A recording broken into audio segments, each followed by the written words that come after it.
ሰላም ተማሪዎች ዮናታን ነኝ ከግሎብዶክ አካዳሚ የ12ኛ ክፍል ሂስትሪ መምህራችሁ። በባለፈው ሴሽናችን እንግዲህ አፄ ኃይለ ሥላሴ እንግሊዛውያን ጋር በመተባበር ኢትዮጵያን ከወረራ ነፃ የማውጣቱን ኦፕሬሽን ካካሄዱ በኋላ እነዚህ እንግሊዛውያን ወደ ኢትዮጵያ ሲመጡ እንግዲህ ሌላ ሰይጣን ሹክ ብሏቸው ወይም ደግሞ ሌላ አምቢሽን በማምጣት ምን ማድረግ ጀመሩ? ወዳጅ ነን ብለው የመጡ ሀገራት ኢትዮጵያን ለመቆጣጠር ሙከራ ጀመሩ። ይሄ ለኢትዮጵያ ቀጥተኛ ስጋት ነው። በተለይ ለአፄ ኃይለ ሥላሴ ለሚመሩት ሌጂቲሜት የሆነው የመንግስት አገዛዝ ወይም ሀገረ መንግስት ስትራክቸር ይሄ ቀጥተኛ እንግዲህ ኦፖዝ ነው፣ ቀጥተኛ ስጋት ነው። አፄ ኃይለ ሥላሴ ለዚህ ሪስፖንስ ለመስጠት እንግዲህ ሁለት አይነት አማራጭ አላቸው። አንደኛ እንደ ጣሊያን ብሪቴንንም ነጭ ወራሪ ወይም ደግሞ ገዢ ወራሪ የቀኝ ግዛት ኃይል በሚል ኮንሲደር አድርገው እነሱን በጦርነት ድጋሚ ለመታገል ውስጥ አርበኞች ድጋሚ እንዲታገሉ በማድረግ ኢትዮጵያ ትግሏን መቀጠል ራሷን ነፃ ለማድረግ። ሁለተኛና ቀላሉ መንገድ ግን ቀላሉ ስንል ከኮስት አንጻር ወይም ደግሞ ከሚሞተው ሰው አንጻር ነው እንጂ ከኦፕሬሽናል ስራዎች አንጻር አይደለም። ስለዚህ ሁለተኛው አማራጭ ግን ዲፕሎማሲን በመጠቀም ሰላማዊ በሆነ መንገድ ኔጎሼት እያደረጉ ስምምነት ለመፍጠር እየሞከሩ አንዱ ሲያሸንፍ እሳቸው እየተሸነፉ አንዳንዴ ዊን ሉዝ ፕሮባቢሊቲ ሊያጋጥም ይችላል። አንዳንዴ ደግሞ መጨረሻ ላይ ግን ዊን ዊን የሆነ አካሄድ እንዲኖር በማድረግ እነዚህ እንግሊዛውያን ከሀገራችን እንዲወጡልን ማስቻል ነው። ስለዚህ አፄ ኃይለ ሥላሴ የተጠቀሙበት መንገድ አግሪመንቶችን መፈራረም ነው። አንግሎ ኢትዮጵያን አግሪመንት፣ ሁለት አግሪመንቶች ተፈራርመዋል። የመጀመሪያው 1942 ላይ የተፈራረሙት አግሪመንት ሲሆን ሁለተኛው ደግሞ 1944 ላይ የተፈራረሙት አግሪመንት ነው። የ1942ቱ አግሪመንት በአብዛኛው እሳቸው ተሸንፈው ወይም ደግሞ እሳቸው ዝቅ ብለው እንግሊዞች ከፍ ያሉበት አግሪመንት ነው። ተቋማትን እንዲቆጣጠሩ እውቅና የሰጠ ለእንግሊዞች ማለት ነው። ከዛም ባለፈ ደግሞ አንዳንድ አካባቢዎችን እንዲቆጣጠሩ በቀጥታ አድሚኒስትሬሽናቸው ስር እንዲሆን ያደረገ፣ ነገር ግን በእሳቸው የተቋቋመውን ሌጂቲሜት ገቨርንመንት እውቅና የሰጠ ነው።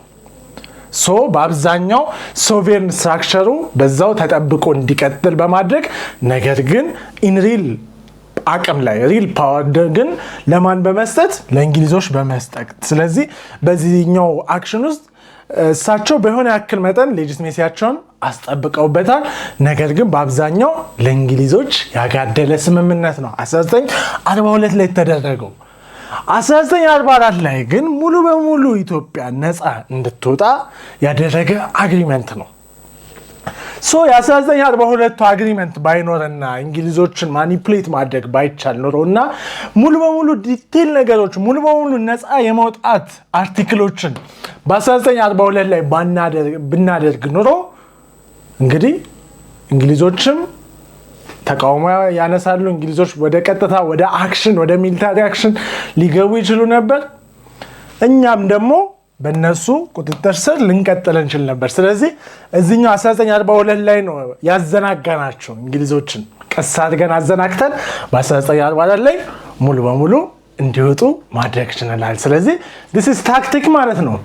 ግሎብዶክ አካዳሚ የቴሌግራም ገጻችን ነው። ጆይን ማድረግና መከታተል እንደተለመደው እንዳይዘነጋ። the 1942 አንግሎ ኢትዮጵያን አግሪመንት እንግዲህ የተፈረመው በጃንዋሪ 1942 ላይ ነው።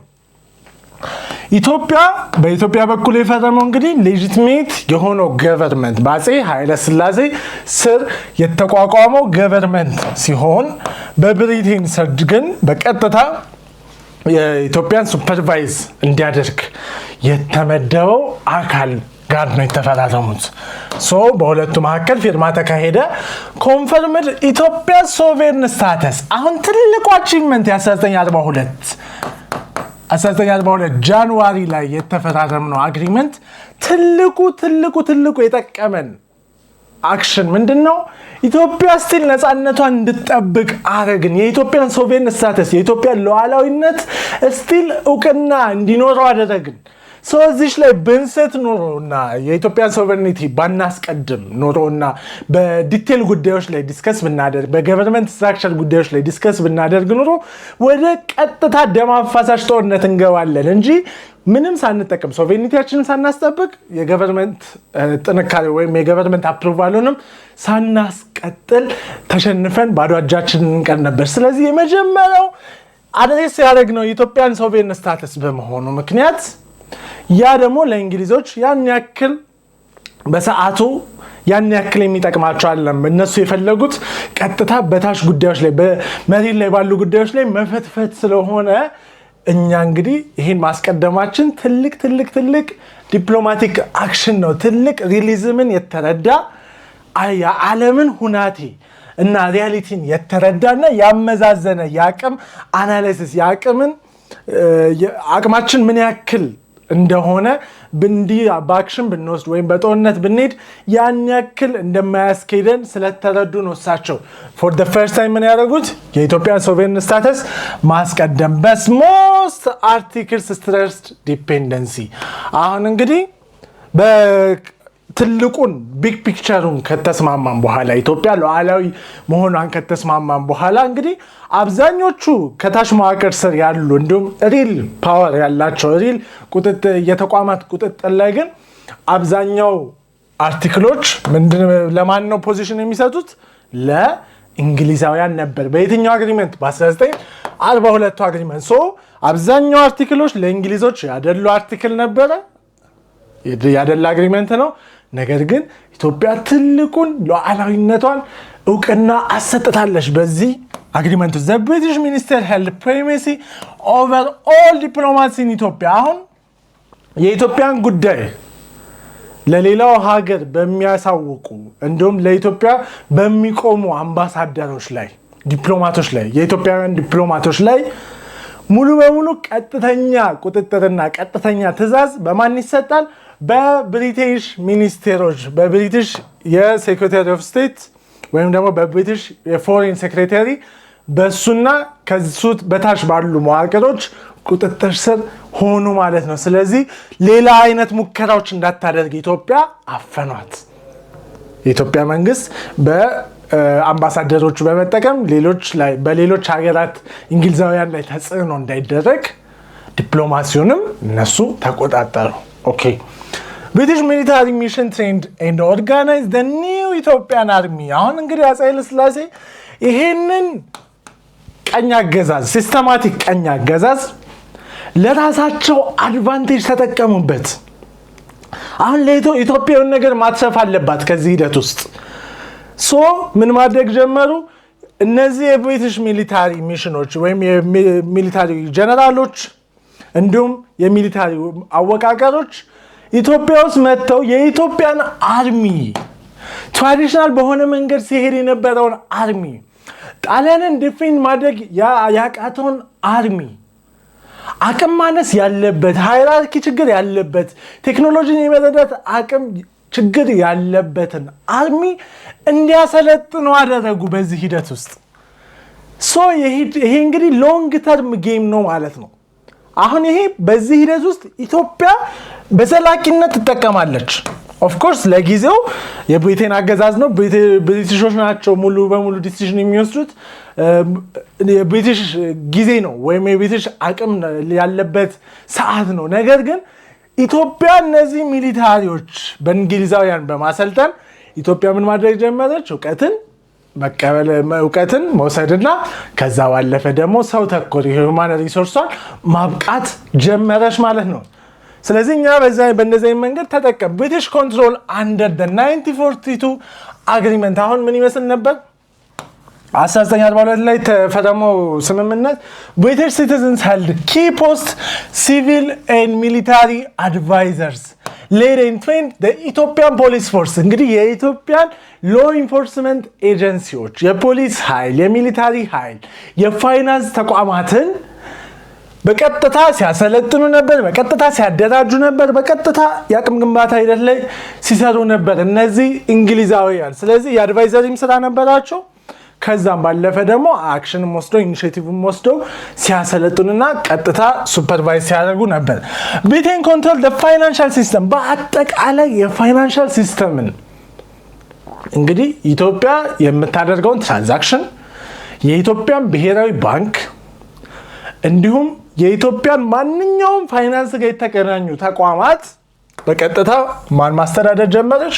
ብሪቴን ማስተዳደር ጀመረች። ስለዚህ አንድ መንግስት እንግዲህ ጠንካራ ነው የሚባለው ምን ስላለው ነው? ታንክ አለው። ባንክን ከያዘ ታንክን ከያዘ እንግዲህ ሁለቱን ከያዘ ሙሉ በሙሉ ፓወሩን ዶሚኔት አድርጎታል ማለት ነው።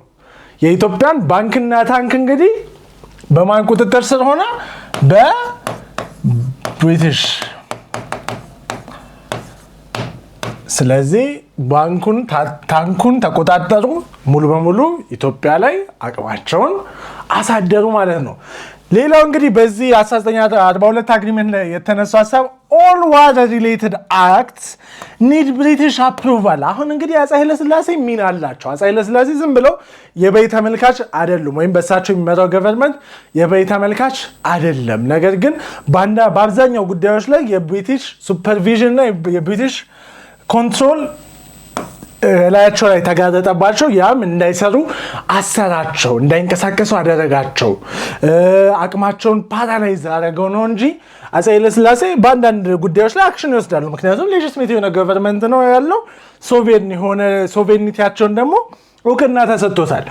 ኢምፔሪየር ኒድድ ብሪቲሽ ፐርሚሽን ቱ ዲክሌር ዋር። አሁን አፄ ኃይለ ሥላሴ ማንኛውም አይነት ጦርነት ለማወጅ የትኛውም አካል ላይ የትኛውም የውስጣዊ ችግርን በሚያመጣ አካል ላይ እንዲሁም ውጫዊ ቀኝ ወረራ ሊሞክር አካል ላይ ጦርነት ለማወጅ የግድ የማን አፕሩቫል ያስፈልጋል? የእንግሊዞች አፕሩቫል ያስፈልጋል። የእንግሊዝ የእንግሊዝ መንግስት አፕሩቫል ያስፈልጋል። ይህ እንግዲህ በ1942 ላይ ኦኬ በይደር ነው ብለው አፄ ኃይለ ሥላሴ ይህን አቅም እንግሊዞች ሰጥቷቸዋል። ሌላው ኦጋዴንና ስትራቴጂክ ኤሪያዎች በብሪቲሽ አድሚኒስትሬሽን ስር እንዲቀጥሉ አደረጉ።